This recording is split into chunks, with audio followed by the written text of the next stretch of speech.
Well, the first thought in educating genteel folks today is to get them ready to make a living. This comes before almost anything. If grandmother was in college today, she would probably be either taking secretarial work, bookkeeping, she might be doing specialty in librarian work, or she might be preparing to be a school teacher. These are the types of things we are more concerned with now.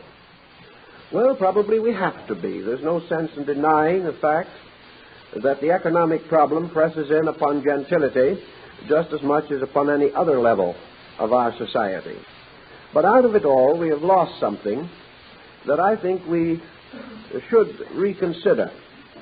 It's no longer possible to build some of these values into our education at a formal period of training, but we can build those things which have been discarded or overlooked into our mature life by intent and purpose. Now, the gentility of grandmother could be paralleled a little bit by the gentility of grandfather, for it was quite obvious that a man belonging to that period, expecting to live in a home under such conditions, must also have a certain amount of gentility of his own.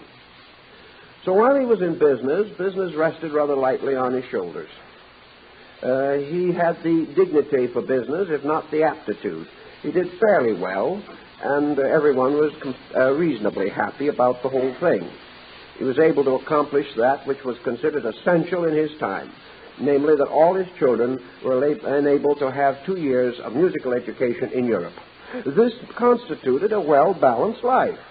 This is the way people thought things through. For his own creativity, grandfather went into religion very heavily and became an outstanding authority in his day on St. Paul. Now, at the time when he was running a fairly successful business, he was also devoting a great deal of time to the study of Greek and Latin and the efforts to interpret early biblical history, which was very close to his interest.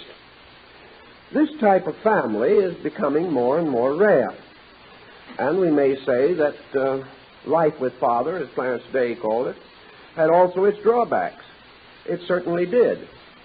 But we did not have nearly the amount of stress and strain in our relationships at that time that we have now. And while people could have difficult temperaments, and there were certainly many tyrannical families, at the same time, most people had some creative outlet. And that is the point we are particularly interested in trying to stress. That in our gradual acceptance of what we might term pressure civilization, we have come gradually to neglect those things which could not immediately be fitted into the survival pattern. Life has become very largely a matter of devoting our energies to those things which we regard as necessary to success. And our definition of success is practically economic advancement.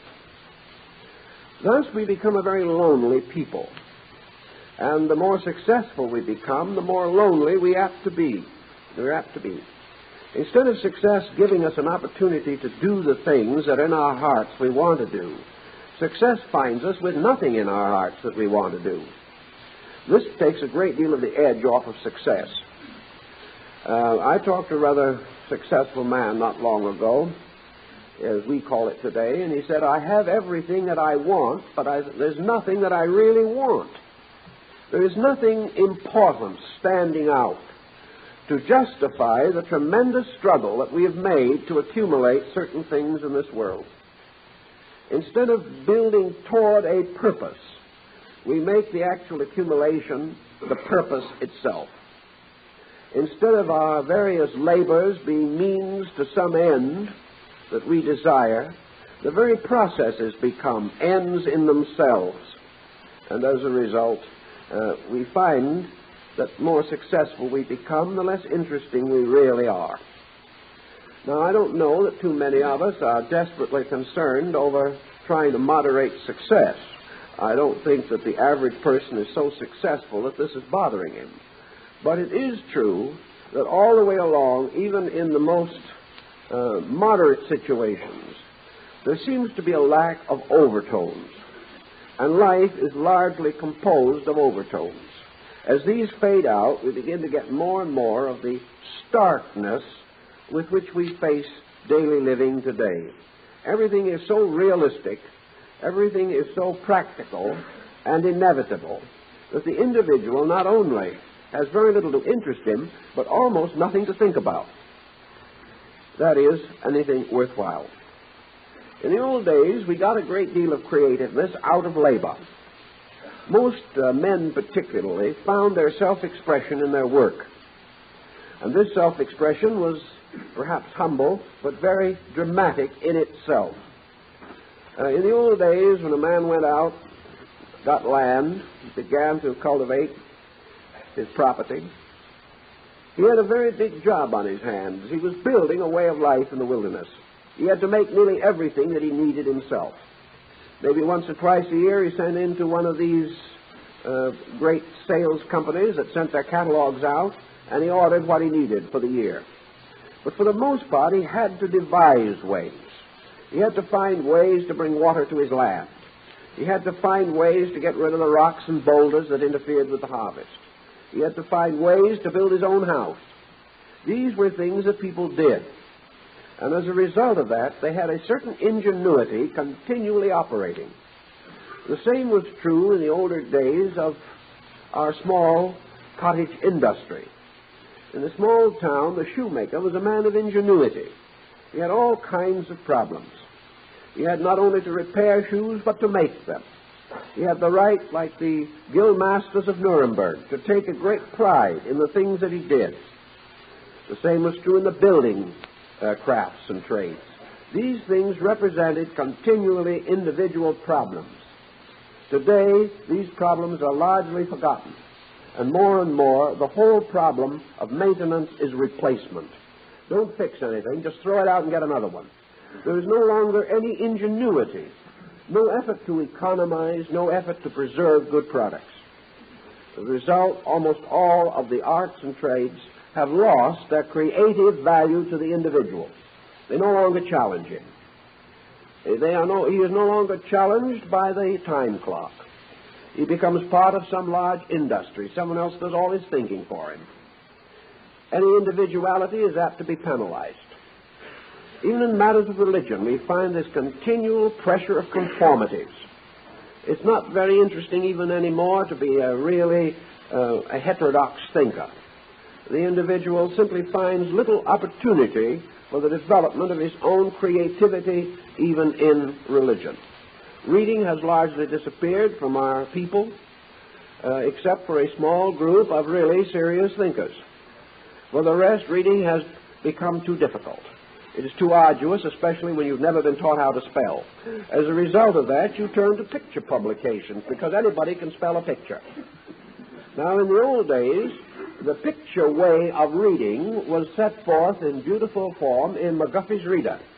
And in McGuffey's Reader, you learned that when you were about 6 or 7 years old, it was better to use pictures for ideas than it was words. And gradually you learned the words that were associated with the picture. Today, for some reason, that which was fashionable for the kindergarten and the first 2 grades of grammar school now becomes the mature method of securing an education. In other words, we look at world events. We don't read about them. We look at what is happening. And the most successful publications we have today have a minimum of text and a maximum of pictures. We are finding this more and more in technical books. In my own field of interest, for example, we hear that there's a new publication coming out on some advanced theme. We'll take, for example, symbolism, which to me is a very interesting subject. So we look the book over, and what do we find? We have 212 pages of pictures and 8 pages of text. And anything that you want isn't in the text. And the more you read it, the more you realize that you only have 8 pages of text because the author didn't know what he was talking about and was able to generalize to the extremity of his knowledge in 8 pages. This situation, again, denies us certain activity. We do not have the experience of the kind of thoughtfulness that we once found so intriguing. Many is the long winter evening with an old-fashioned kerosene lamp that the great classics of the world were read by thoughtful people. This is too much work now. We're interested in the digest version. The more digested, the better.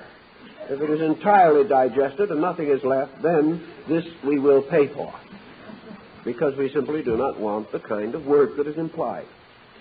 In almost every field of our artistic expression, we've become listeners.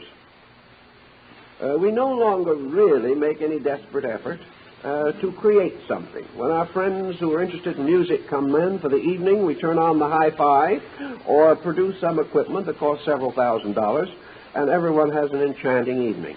Now, this has its advantages, certainly.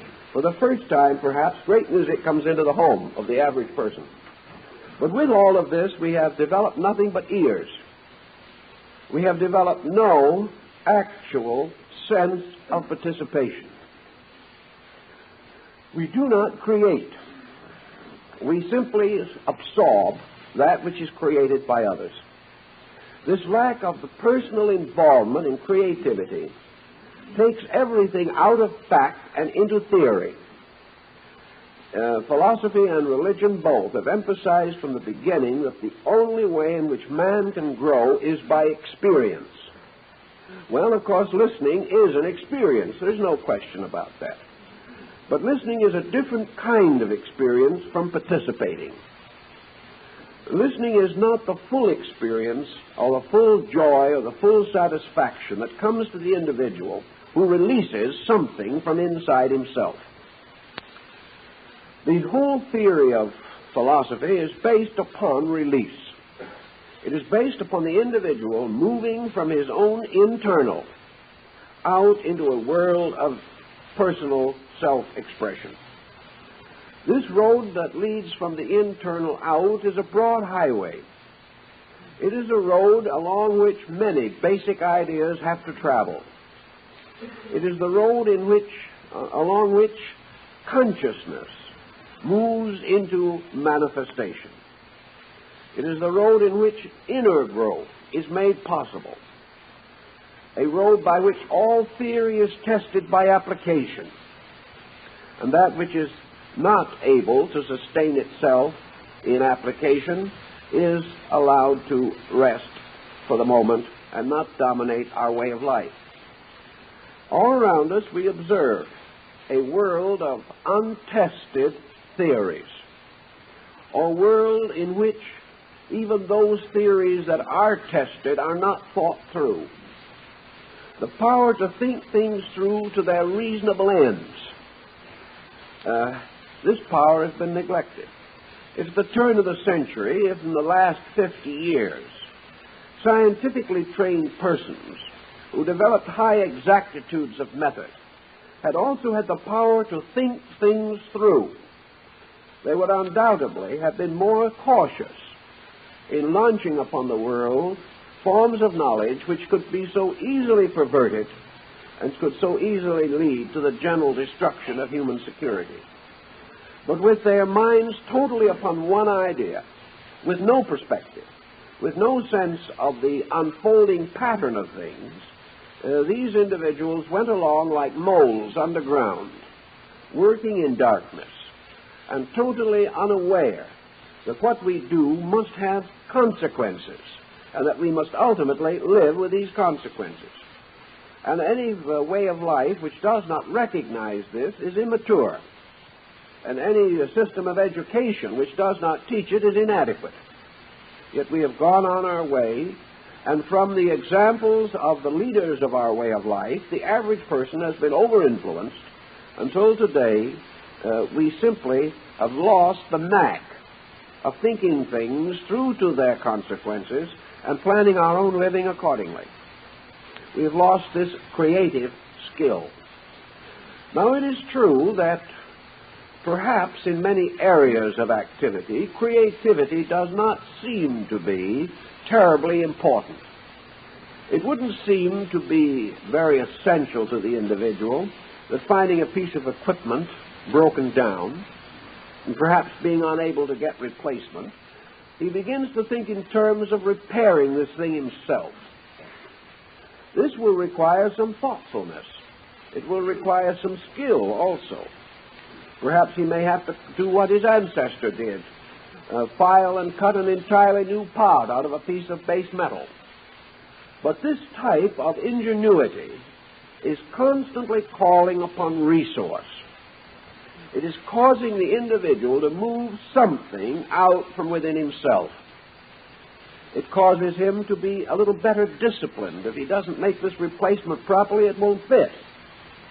The haphazard, inadequate type of work, which we have developed in recent years, is simply part of this pattern of the person not moving adequately from his own resources.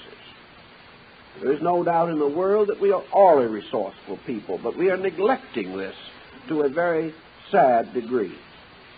As we lose the idea, the basic concept of moving from within ourselves, our spiritual and philosophical values are also slighted. Today the world is filled with groups of people following somebody. These groups of people do not really know where they're going, most of them. They do not know the real value of the thing they are following. But it is easier to follow and accept than it is to think. And as a result, many very unfortunate situations arise in which persons become involved in ideas which are not practical, which are not useful, and have no virtue perhaps except a little immediate glamour.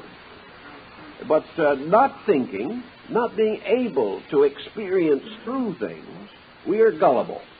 And the more gullible we are, the more we will suffer, the more we will hurt ourselves, and perhaps injure others in the same procedure. So we like to feel very definitely that creativity is important, that creativity gives us the habit of solving problems, that creativity gives us the habit of self-expression. We can say that perhaps self-expression is possible without creativity. It is. But then there's always the danger that such types of self-expression will lead to destructivity instead of creativity.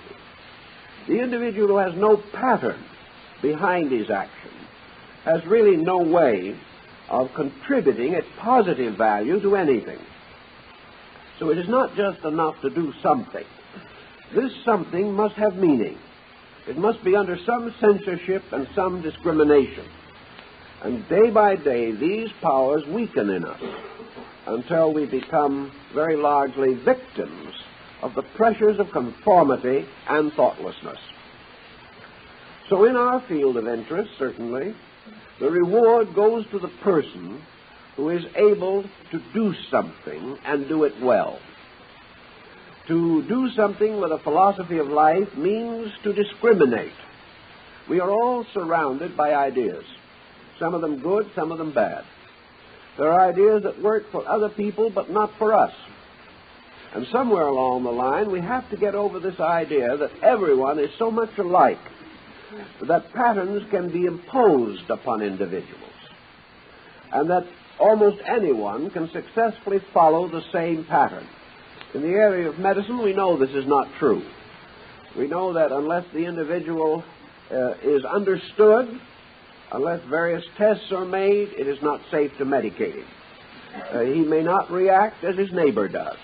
And this idea of exchanging recipes over the back fence may or may not produce anything very constructive. But we know that the human being is an individual. And to the degree that we impose upon this individual complete conformity, we destroy in him self-expression, and we gradually destroy in him the incentive to be a person. Most of our neurotics are people who have lost this incentive or never had it. And creativity is the greatest solution to the negative attitudes of people. Creativity is the one answer to self-boredom. It is a very powerful answer to self-pity. It is a wonderful panacea for worry. and worry and boredom and self-pity are the common ailments of our time. We may add to this group another, fear. Fear is, of course, something always difficult to work with. But fear grows and enlarges where we have no adequate internal mental, emotional life. Busy people have very little time to be afraid. But you cannot be so busy doing unimportant things that you can overcome the neurotic tendencies merely by activity, unless this activity is meaningful. Meaningful activity must be that which is supported by the psychic content in ourselves. We term enjoyment the problem or the process of appreciating and gaining pleasure from what we do.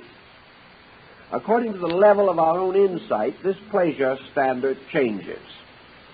We are not necessarily pleasure seekers in the same way that Aristippus was. We are not looking for pleasure merely as gratification of sensory perception or sensory appetites. But pleasure must come from some internal motion or quality by which we gain satisfaction from what we do. And this kind of pleasure encourages us to greater and greater personal activity. We look around among people, particularly those who seem to have more than their share of problems, and we find that for the most part they are persons whose personal creativity is inadequate.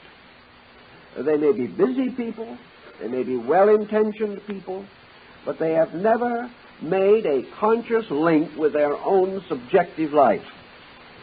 As a result, when they become quiet, when they try to relax, there is no constructive mental activity to take over and to make sure that these people enjoy self-expression. You give persons in these problems opportunities to express themselves, and they are largely bewildered. Today, the individual on his own is bewildered. He will immediately take refuge in some collective. He is afraid to attempt the quiet, secure effort at self-expression. Or he becomes belligerent, affirming that to express himself means merely to differ with things as they are. So we have a vast body of complainers. It's perfectly right for an individual to recognize the weaknesses of a society around him. I can understand why he is not overly happy at some of the candidates for public office. It's quite understandable that he is not satisfied with the policies of his employers. It's also quite true that he may be dissatisfied with the education and religion of his time. That there are real reasons for dissatisfaction, we know. But dissatisfaction, per se, is no solution to a problem.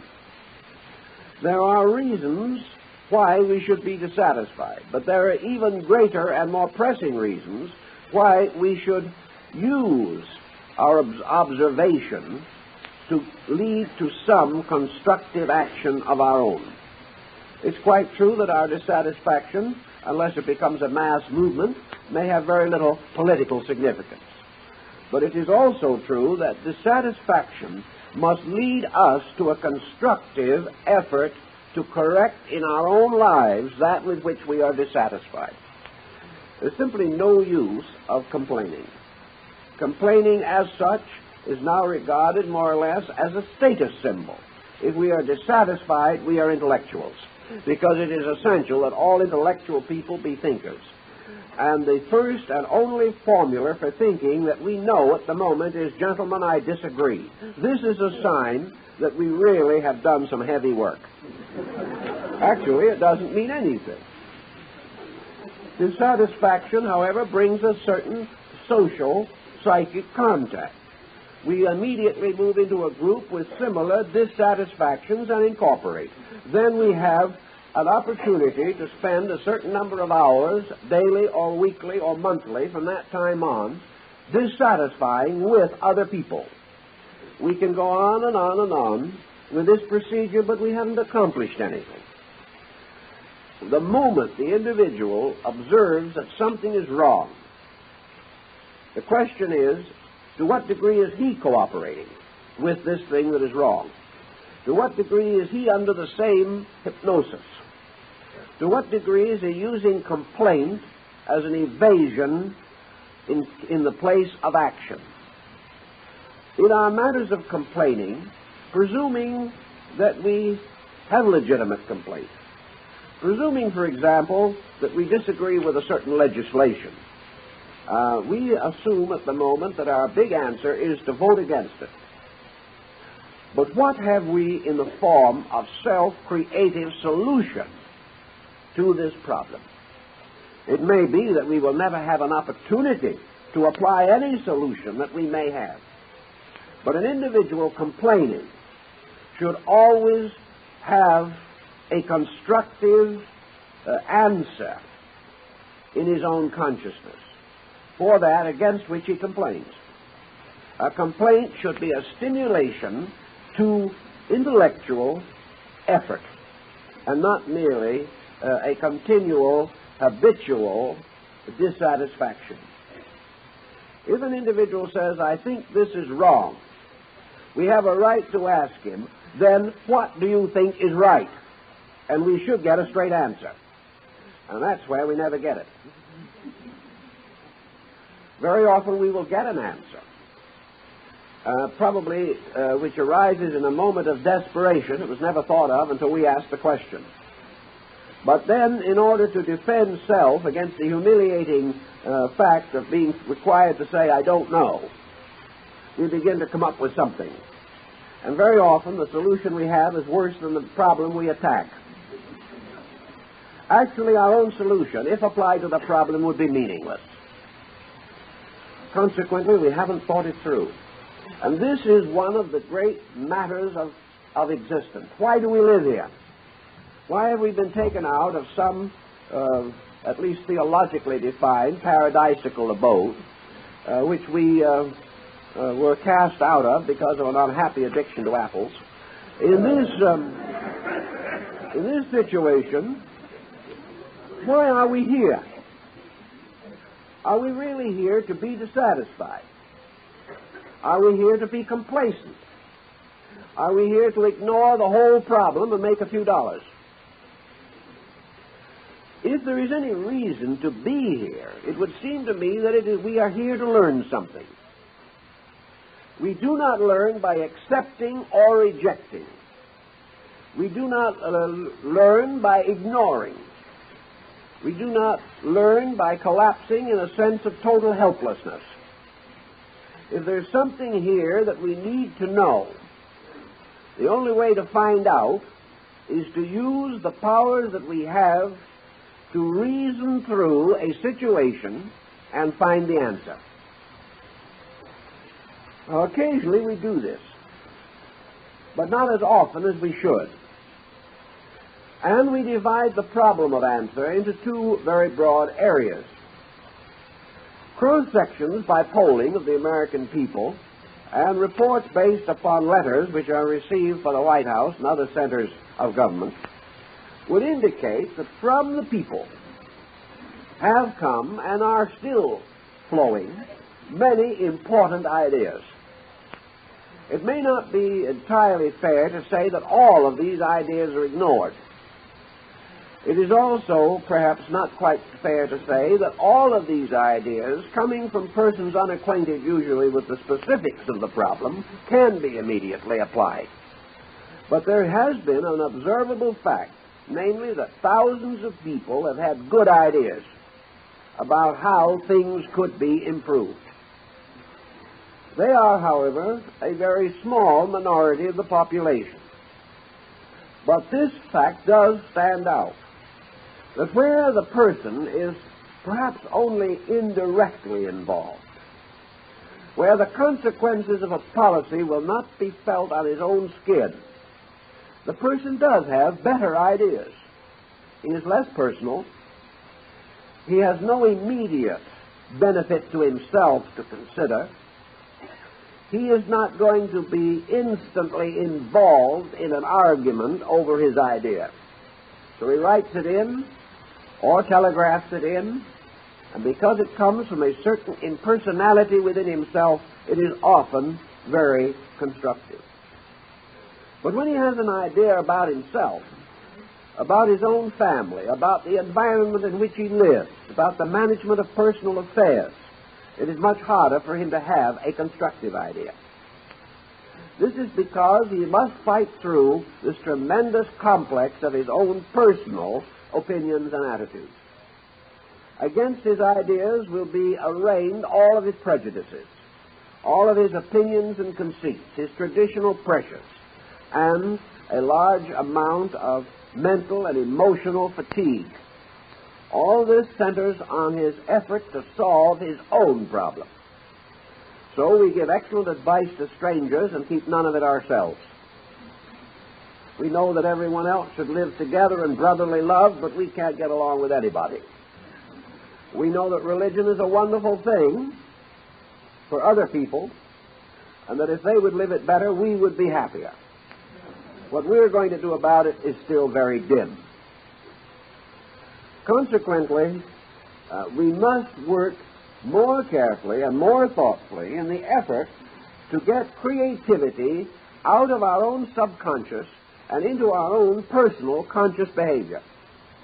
And we have to start some way. It is not reasonable to hope that we can probe inside of ourselves and bring out immediately a Plato or an Aristotle. We have to work with this internal allotment, bringing it into manifestation and exercising it gradually until it is strong enough to carry major decisions. But we cannot get anywhere by simply ignoring it.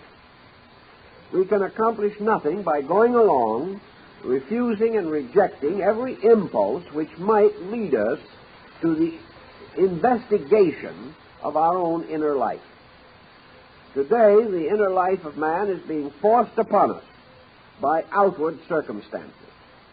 The only area in which man can hope for integration is in himself. The only place where he's ever going to find constructive answers which can sustain him in time of trouble will be in his own nature. Institutions and organizations can contribute something, but the most that they can contribute is a greater incentive to continue this personal investigation of self for the purpose of discovering just how much strength there is in there. We know there's plenty of weakness on the outside, and the remedy that we recommend for this is to test the strength on the inside. Most persons who have made a sincere and honest test of this strength have been pleasantly surprised. They have discovered that the human being does possess within himself an almost inexhaustible reservoir of potential power. The individual is capable of solving his own problem. He is able to solve it in the only way that justice can be found in nature.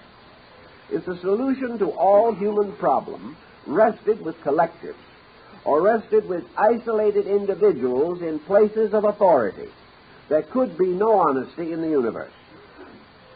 There could be no justice if an individual's personal destiny is not in some way immediately under his own control. If he is the victim of others, if he is the victim of the generation in which he lives, if he is the victim of the collective fear of his time, then there can be no essential merit system in space. It would appear that we are in this world, as many of the great philosophers have pointed out, to gradually discover that the world around us is merely an agent to stimulate in us the consideration of the world within us. That the world around us only controls us to the degree that we do not control ourselves. If we wish to drift, the world is a large area of potential drifting. If we wish to trust our courses entirely to the currents of existence, we will be battered around like a ship without a rudder. If we wish to insist and affirm that the tides will in their own good time take us where we are supposed to go, then in many instances we discover that our proper destiny is on the rocks. This we cannot permit to dominate our thinking. Actually, our kind of living is divided into two basic brackets. The individual who is a victim of life and the individual who is a victor over life. There can only be two such patterns. Either the person is continually troubled by the circumstances around him, or he is constantly sustained by the resources within him. I think everyone would prefer to be sustained. But the trouble lies that in Western way of life we have done nothing to prepare the background for the cultivation of the self-sustaining man. Nearly always there is a certain original relationship between a philosophy of life and an individual. No one can achieve tranquility of spirit for us, but there are ways in which the questing can be made easier. There is no way in which an individual can be assured that he will grow to virtuous maturity, but there are probabilities that he has a better chance of becoming a virtuous adult if he has had certain amount of conditioning in childhood. His probabilities of being an honorable citizen are increased if he comes out of an honorable home where he had proper affection, consideration, and thought, also discipline. If, therefore, the individual of today, the mature person, is seeking for a certain background for orientation, he is not so different from the person who is able to look back upon a childhood in which certain principles were clearly fixed. Today man looks back upon the childhood of Western civilization, and he does not find its principles clear or well fixed. He looks to the world around him to determine what people believe is right, and he finds very little that is clearly directive.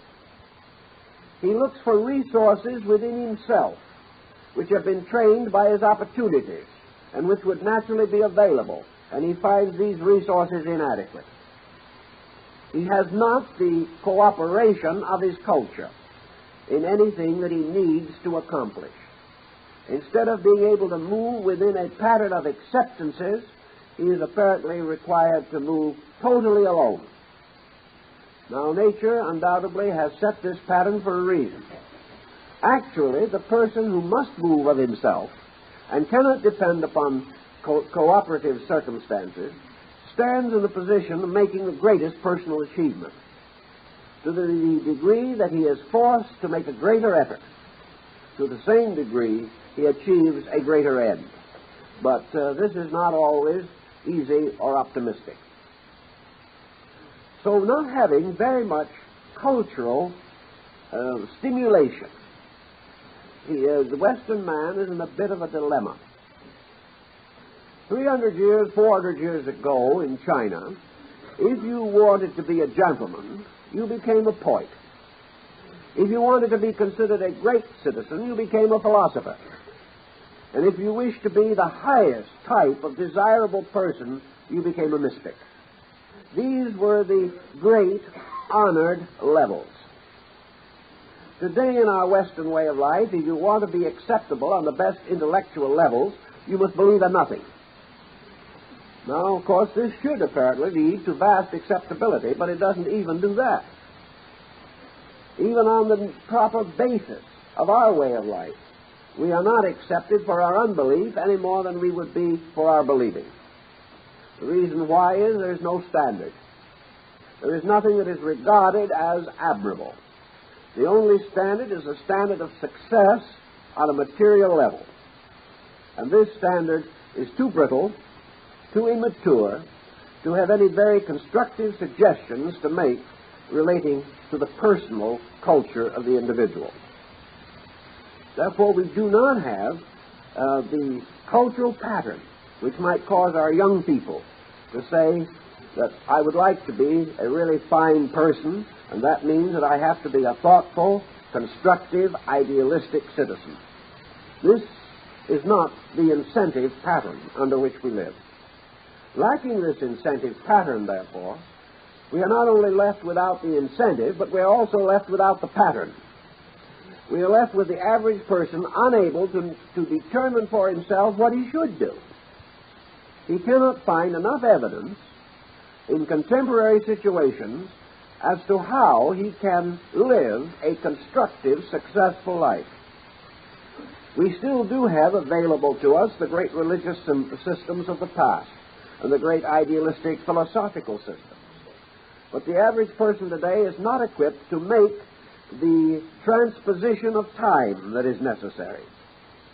We are unable to take a religion like Christianity and simply apply it wholeheartedly to the 20th century.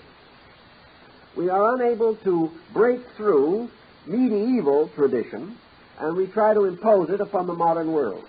In attempting to correct this, we ultimately become so confused that we are unable to use the religious factor constructively. Little by little, we see that several hundred years of declining ideality, several hundred years of drifting away from ethical and cultural foundations have resulted in a sort of derelict state.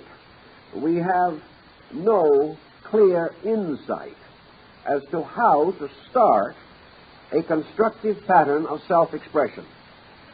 We can't borrow from available resources, nor can we simply go to school somewhere and learn it. It's a problem where each person has to think it through for himself. This is again more difficult than in ancient times, because remember, 2,000 years ago, 5% of the population alone was capable of involvement in the mature problems of life as we know them today. For the rest, life had to remain an exceedingly simple problem. Some of this simplicity was extremely good. Some of it, however, was inadequate. But with a small group of people, also mostly trained in homogeneous culture, philosophy and religion had a far greater opportunity of exercising influence than they have today.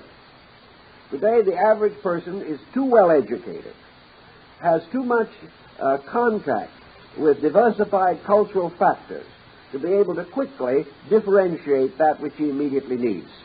This becomes a further matter of confusion.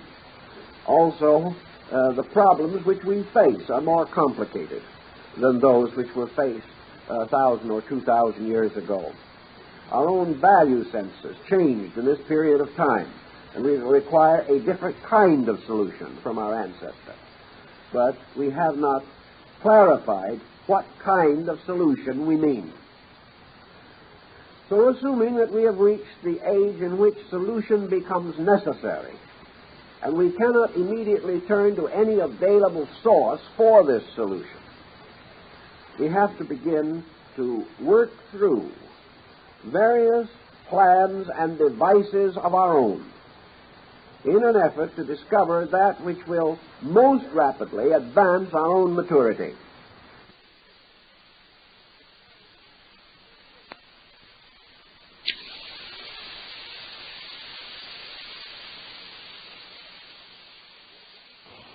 Will most rapidly assist us to overcome the negative factors of our own temperaments and bring our own personality onto an even keel. Unless we do this, we must go for help to various psychological groups, some of which, unfortunately, can do very little in long-range planning for the individual. They may be able to get him over an immediate crisis, but he will fall into another almost immediately because he has no remedy against crisis in himself. And it is this basic remedy that we most deeply require. Now, in this emergency, we are beginning to look everywhere. We're looking in many places where 50 years ago we would not have turned a glance. And we are reminded also that both Spengler and Toynbee, two of our great historical philosophers, have come to the conclusion that we are moving into a curious philosophic era, an era in which necessity is bringing or forcing a philosophy upon us. And while neither of these men wished to come right out and say what this philosophy would be, because for both of them the historical factor was difficult. We can't pick a philosophy of long ago and simply drop it on ourselves here. We have to take philosophic principles and reapply them, but preserve the values. And both of these men were of the opinion that ultimately Western man would drift more and more into a strongly Asiatic philosophical point of view.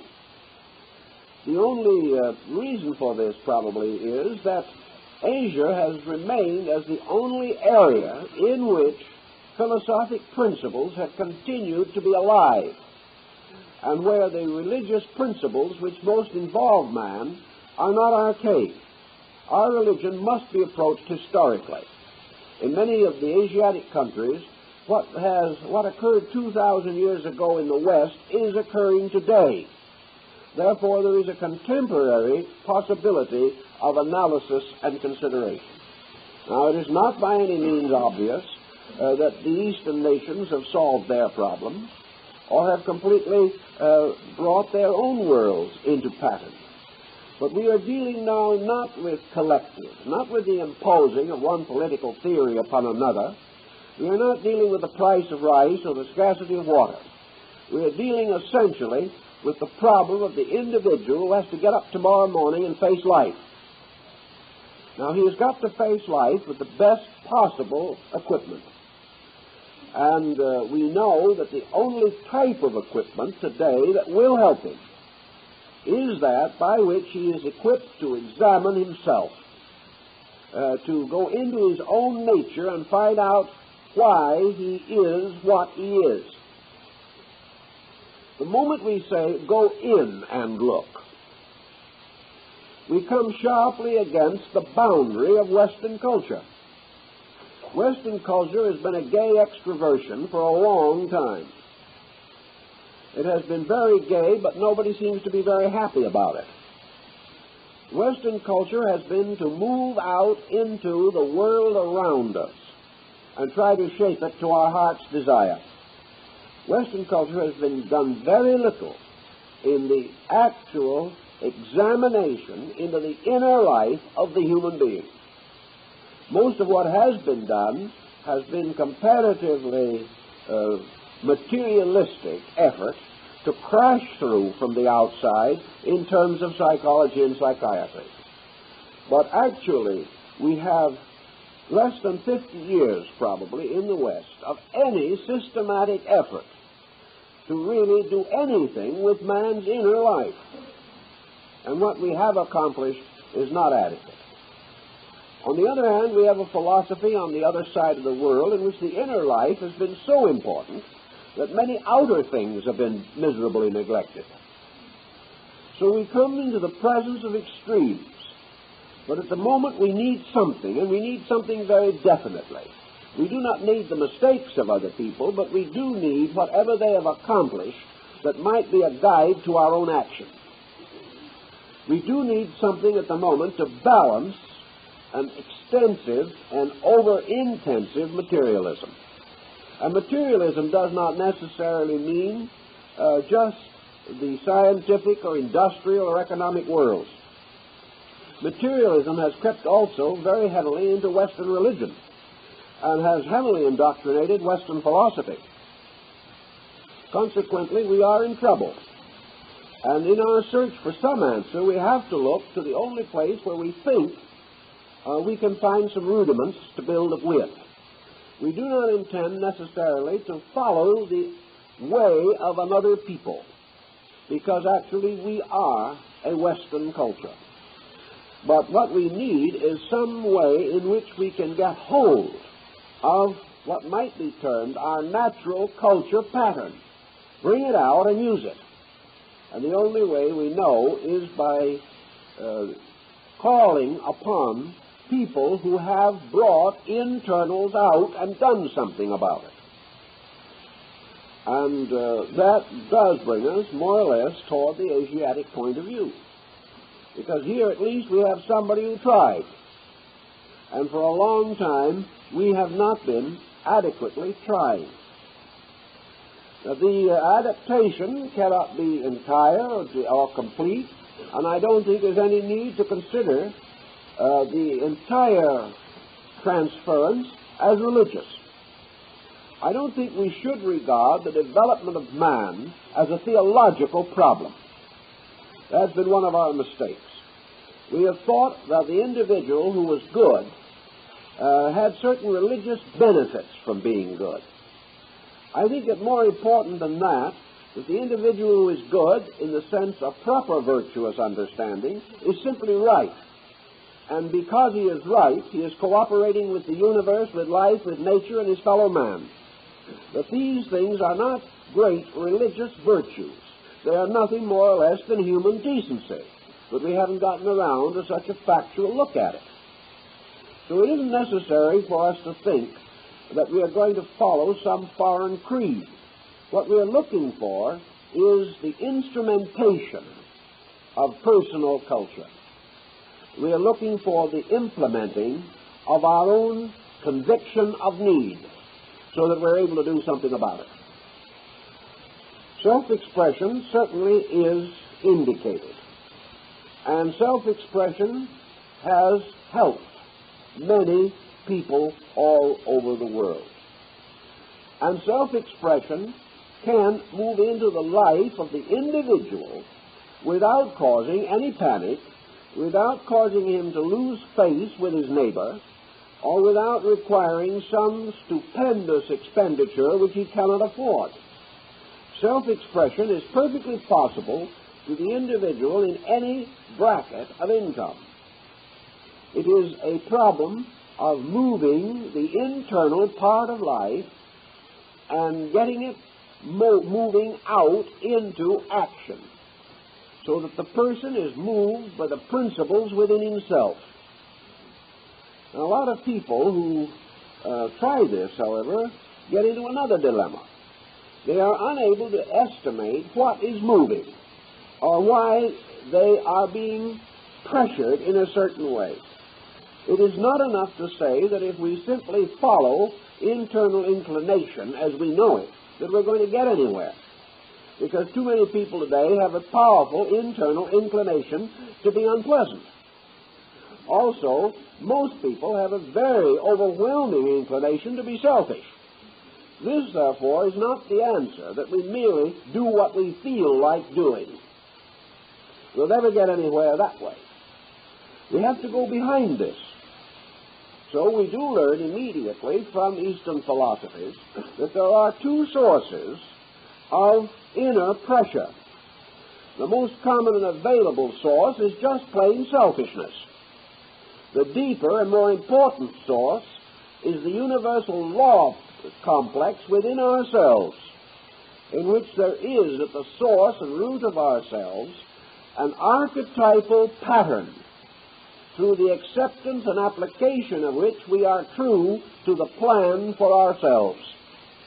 So we have to try to figure out how to get at the real one, how to substitute universal purpose for self-purpose, how we can achieve obedience to the universe rather than obedience to our own selfishness. To accomplish this, there has to be a certain amount of effort. But if there is no effort, naturally, all reward is less. That which is most difficult or most rare is most highly valued. And what we are searching for is the most valuable thing in the world, peace of spirit. Therefore, we cannot buy it cheaply, and it will not be discounted after the first of the year. We have to work with it. The thoughtful person can work with it by using a simple code of personal attitude.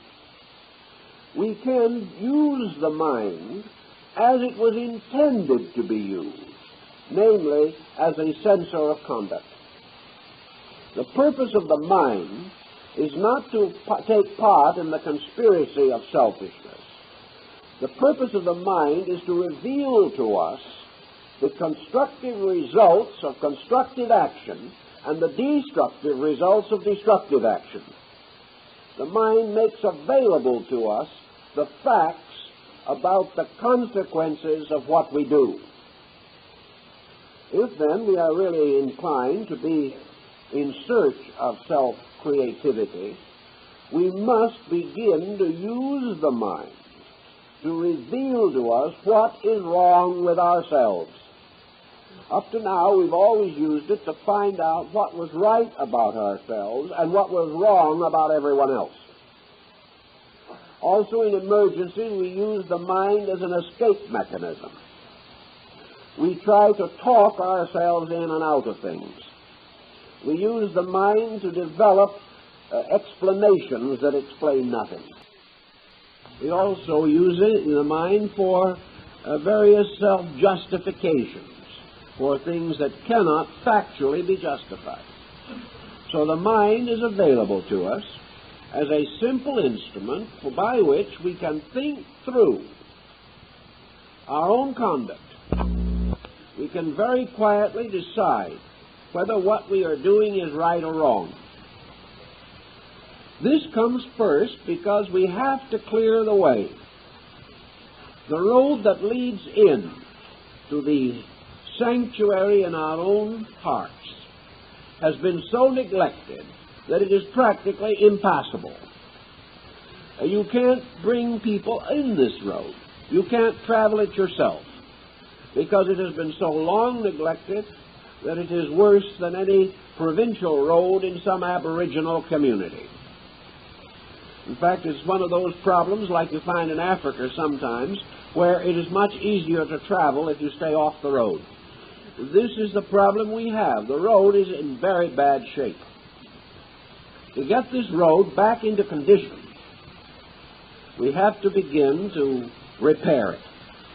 And one of the ways that we must use to repair it is to make sure that we know when and how to demand and require, and to what degree we are able to get rid of the false situations, which are blind alleys on roads that lead nowhere.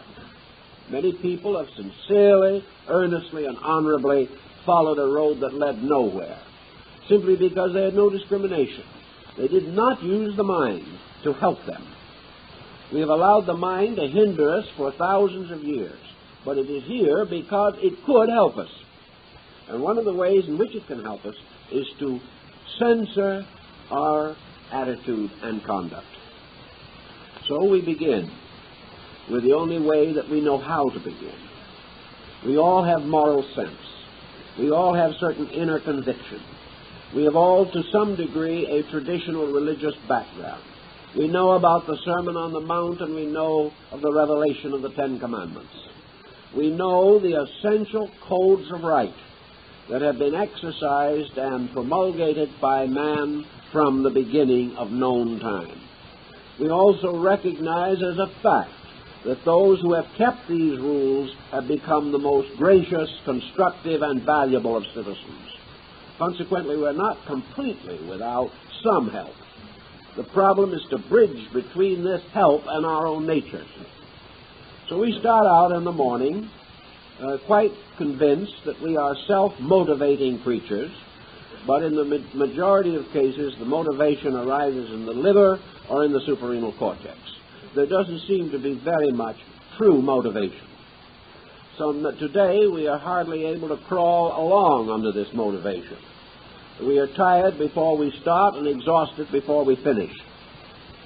But we do start out, and we almost immediately begin to sense that our conduct is inconsistent with value. It is not getting us there. We know that when we become a little impatient early in the morning, it isn't good, but we can't help it. As we go a little further through the day, the impatience increases. Somebody does something or says something that isn't pleasant, we're either angry or offended. If we are angry, we say something unpleasant ourselves and consider that that is a solution. We are trying to fight one poison with another. Or if we're hurt, we mood and brood over it, and finally collapse in a state of self-pity. We do this Then we go out and we start to do some things we regard as important. Our mind isn't really on the things we're doing. We take 10 steps where one would be sufficient. We haven't organized. We meet each new issue of the day with a large measure of aggressiveness or belligerence. Nothing is moving smoothly. Nothing is done simply in a natural way because it is something to be done. Everything is heavy with overtones and undertones of a negative nature. We won't go along more than an hour in the morning before the mind will report this to us. That begins to present a problem. The only answer seems to be to turn to the mind as we would to a small child and say, "Shush." We don't want to hear the news. So we turn on the television and get worse news. We do not want to hear the mind tell us that we're stupid. After it has told us a few million times, we think it's a naga. And finally, the mind, in general despair, gives up. It also becomes educated badly by our own attitudes and becomes so toxic with our own self-pity and selfishness that it can no longer function. But most thoughtful people still have some function there. So when these reports come in, what is the other thing to do? The other thing to do is to say that here is where education begins. Education is not a matter of schooling, it's a matter of listening. It's a matter of listening to the need of self. So after we have had one of these tempests in the teapot, which makes up the life of most people, we can pause and say, just what is all this about? Why is this so necessary?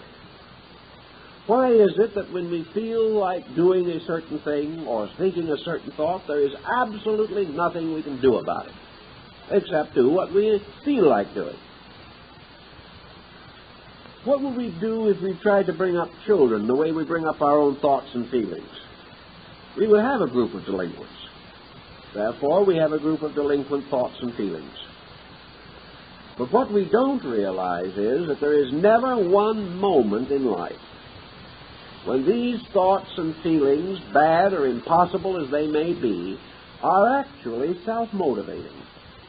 They have no life but the life we give them. They have no power except the power that we hand to them.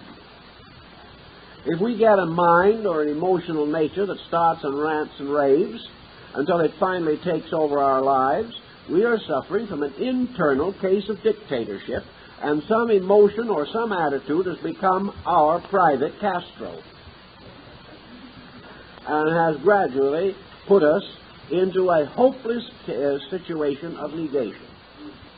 Every time we get mad and tear something or throw something, we are just suffering from a problem of an internal Mr. Khrushchev. The moment he doesn't get what he wants, he throws things. We do the same thing, perhaps not quite so aggressively. But we are under the dictatorship of notions and opinions that have no right to rule anything. As long as those are left uncontrolled and undirected, we are under a tyranny, and the interior self-creative consciousness cannot operate. But we are never in this condition because we have to be. The only answer is we're in it because we want to be. We're in it because there's a certain emotional satisfaction in doing what we feel like doing, even though it may ultimately lead us to the electric chair or the gallows. If we have this feeling, we have to do it. Now, here's where our Oriental philosophy comes into this a little bit. Our Oriental philosophy says that any moment, in the middle of any tantrum, any temper fit, or at that time when we are most sorry for ourselves, or when we are most suspicious and critical of other people, we can stop it instantly if we want it. The question is, do we want to? We can stop it in several ways. We can't stop it by fighting it. We can't stop it by using a tremendous exertion of the will, any more than we can actually control any person by force. We can get only at best a kind of eye service. We cannot make another person good by force, and we cannot make ourselves good by force. Therefore, the problem is that wherever a situation is out of hand, we are energizing the wrong value. Just take the energy away from it.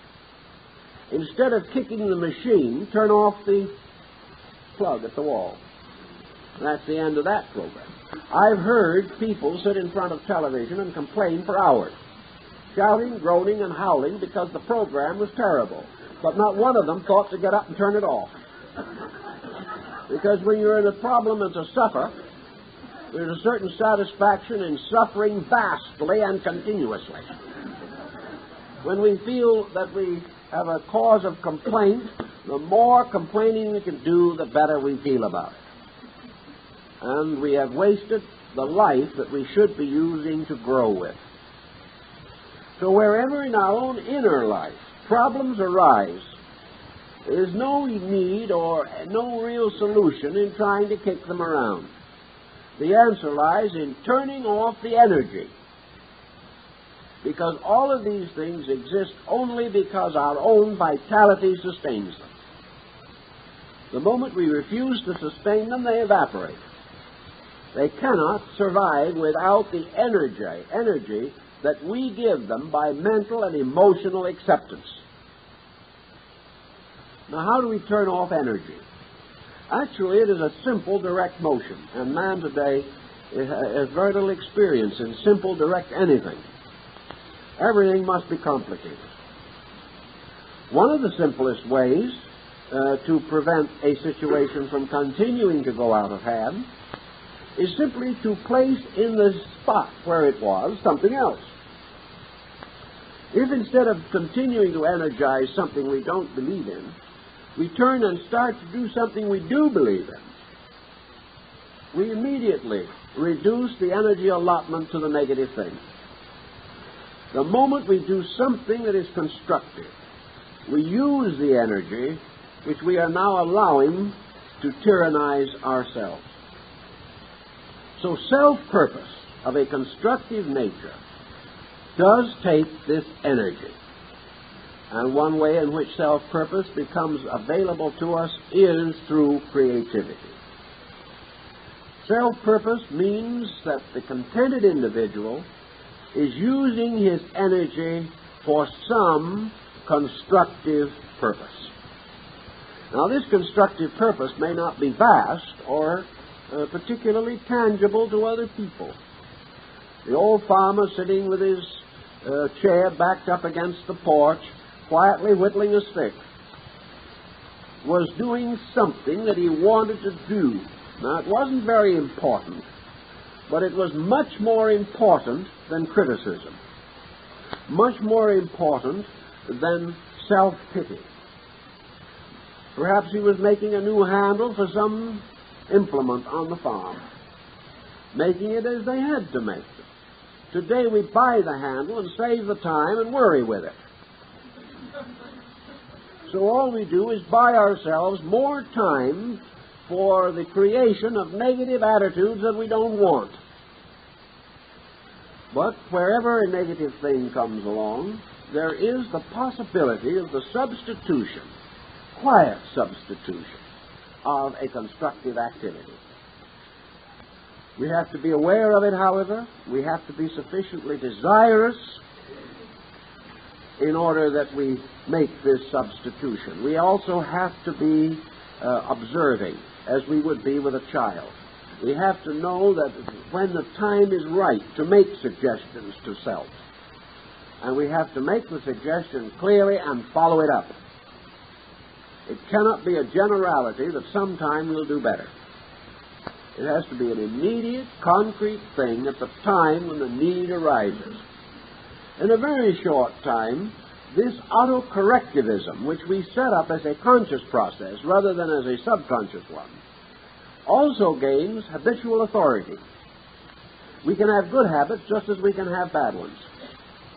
And if we will discipline ourselves for 6 months against our own negations, we will at the end of that time have an automatic self-discipline which will carry us through most of the minor emergencies and will only cause us to be consciously watchful in some major situation.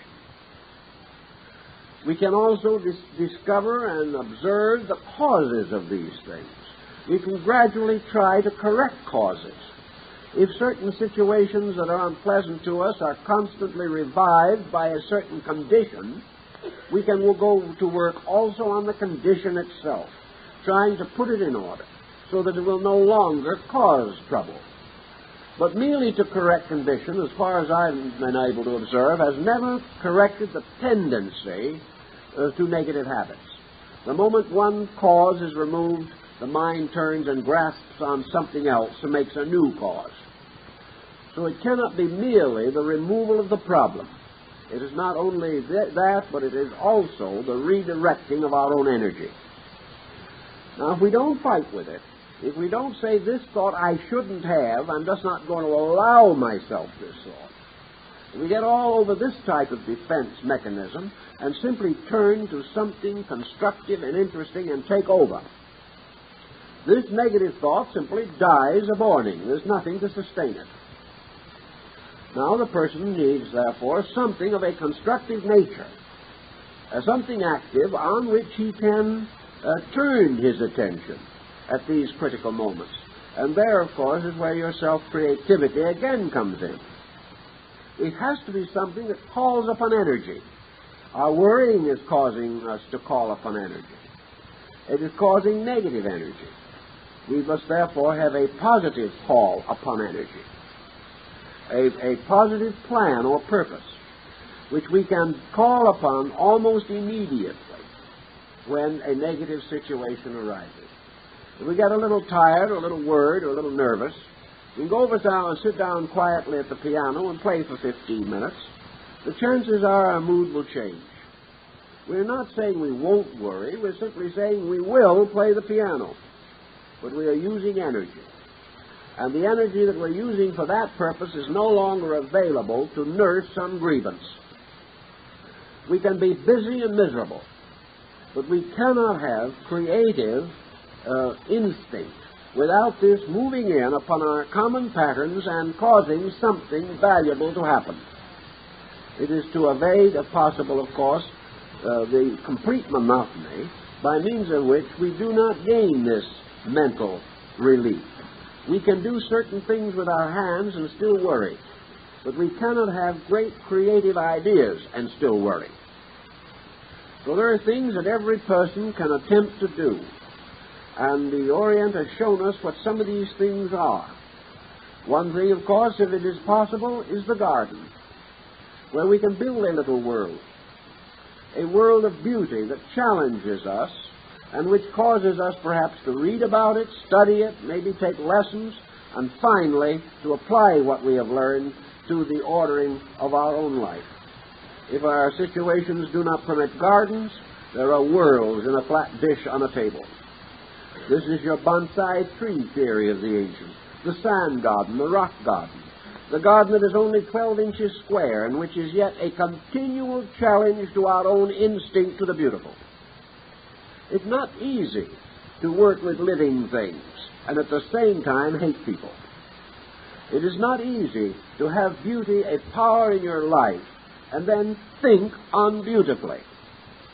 You can do it by theory, but if your hands are working with beauty, if you are continually trying to do things creatively, if you are trying to take a pattern and make it better, it calls upon energy. And this energy gives you a forward-looking emotional experience. There must be in every person's life some creative self-expression. If there is nothing that we can do, then it is certainly indicated that even at the expense of some time, we should study something. Not that leads only to intellectual satisfaction, but leads to action.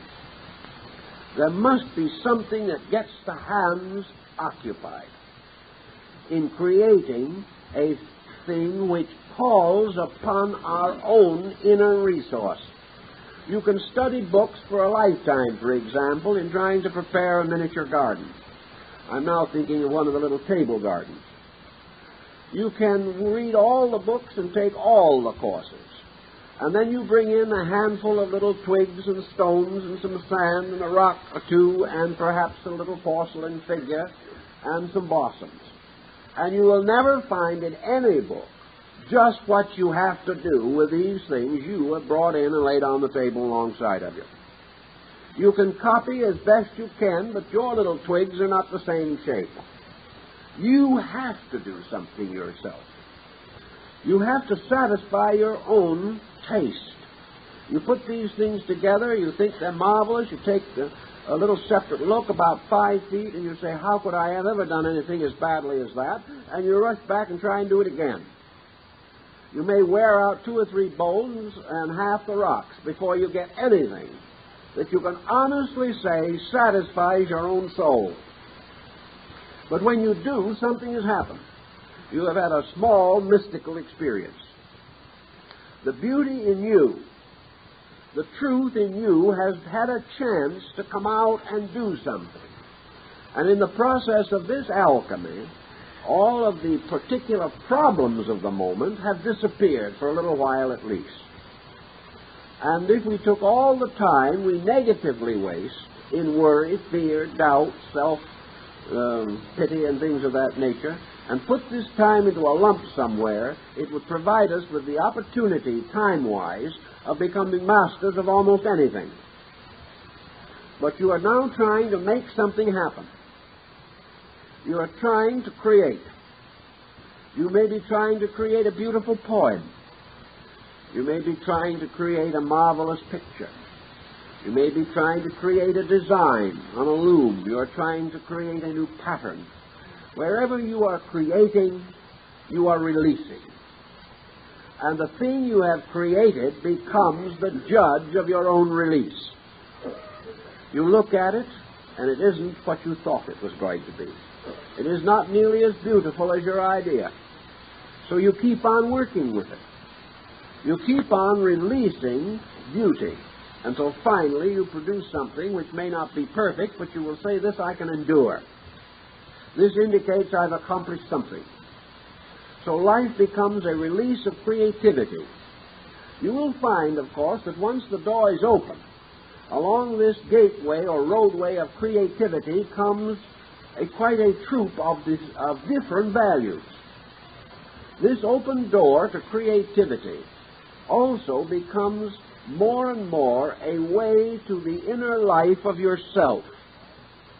You have opened the road. You have repaired it. Perhaps the thing that comes across it first is merely a sense of order, or proportion, or value, or color. But gradually, through this road that you have built, the whole inner life will move into manifestation.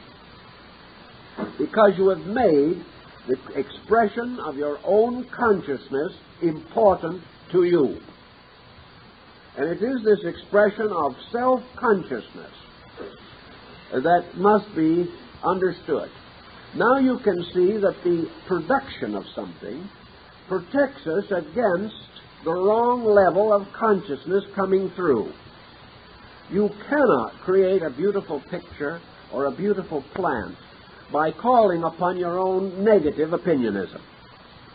You cannot say, in looking at some charming thing that you have produced, you cannot say, my selfishness did this. You cannot say that this beautiful flower arrangement exists because you don't like someone, or that you're critical of people, or that you are sorry for yourself. This arrangement came as a result of something much deeper than that. And if it did by any chance become over-influenced by some negative phase of your personality, the design will be wrong. And your own eyes will tell you that it is wrong. And your own nature will reject it because it is wrong. And you will quietly create your own censorship. And you will learn the same in many fields of creative expression. And once this creativity is moved away from selfishness into the pure expression of its own nature, you will find it available in religion. You will find it available in moral thinking. You will find it assisting you in your physical responsibilities, helping you to recognize the problems of the time and how to face them. But you have to get the road open. And the only way we know of releasing the internal is releasing it into action. We cannot release it merely into thought, because the fact that it moves into action causes it to do things. The moment it does something, we know whether it is true or not. If it never comes into action, what we thought was a beautiful idea might only be a concealed form of our own selfishness. But when it moves into action, it either produces good action or not good action. Instantly we know whether the force itself is good or not good. This is why it has to move into activity. And throughout all of our ways of life, self-creative activity has been important. It is still important in the cottage industries of India. It is still important in folk art, upon which all fine art developed. It is important in the dance and the rhythm of primitive people. They are expressing. And here we sit back in a rather sophisticated way and let machines do all our thinking for us. And because they're not very good at it, we live on the level of a mechanistic inspiration, which is not sufficient. But we can fight through these things and create laws unto ourselves, whereby we can daily observe the degree of our own creative expression. And because we try everything, we weigh all things and cling to that which is good. And for man, the weighing is the using. And by using, we discover whether we were right or not. We give some advice to somebody. He follows it, and he's worse off than he was before. But we've moved away from the picture, and we don't feel any responsibility. We justify ourselves on the grounds that he probably didn't follow the advice correctly, or he should have worked, and we don't even stop giving the same advice to someone else. But if we give this advice to ourselves and it hurts, we're going to stop. We're going to find some other answer. So on our own skin, we have to test all things. And that which produces for us a newer, better, richer way of life, richer in real value, that is the way that we will ultimately cultivate. And our creativity gives us the power to break through this superficial personality and release architectural, archetypal force. And if we do release it in an archetypal experience of creative expression, we have the great design. We have the wonderful fabrics of India and Persia. We have the wonderful ceramics of China and Korea. We have the glorious lacquers and carved ivories of Japan. We have these things because in those days the simplest problem was one of creative expression. If we ever want to solve our problem, we've got to get this personal creative expression back into ourselves, so that everything we do is meaningful. And even when we buy meaning, not just objects. We have become more careful, more thoughtful, more discriminating. And out of this comes a better life for all of us. Time is up. Time is up.